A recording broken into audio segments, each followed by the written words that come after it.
दादा, आपल्या शेतामध्ये जे कापूस उभा आहे आणि त्या उभ्या कापसामध्ये बैल सोडून दिले आहे आणि आता तुम्ही रोटाई मारताय, काय कारण आहे?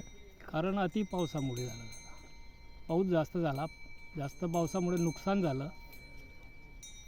कमीत म्हणजे जास्तीत जास्त तुम्हाला 10 क्विंटलचा वरती कापूस नाही 8 एकरामध्ये.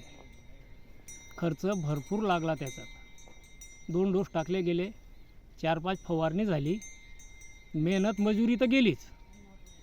आता शेवटी ही परिस्थिती आली की इकडे गुरंढोरं सोडून रोटो मारावं लागतंय, कारण पुढचं पीक घ्यायचं आहे. जर अति पाऊस झाला नसता आणि परिस्थिती चांगली झाली असती तर किती आला असता हा कापूस? तो 70 ते 80 क्विंटल कापूस आला असता. 70 ते 80 हो, क्विंटल घेतलेला पण आहे आपण. घेतले आहे. आणि आता किती आला आहे? आता 10 ते 12 क्विंटल बस. त्यालाही भाव नाही. त्यालाही भाव नाही. बरोबर. 5-5.5 हजारापर्यंत मागतायत.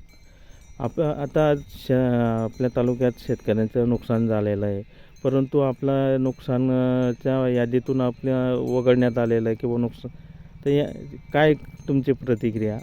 आता दादा प्रतिक्रियाचे नुकसान तर झालेलंच आहे.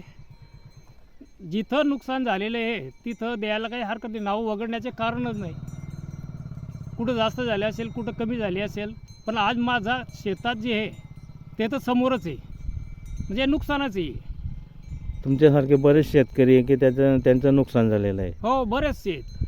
तरीसुद्धा आपल्या तरी आपल्या तालुक्यात आपलं गाव तालुका वगळला गेला अच्छा. दुष्काळ निधीतनं.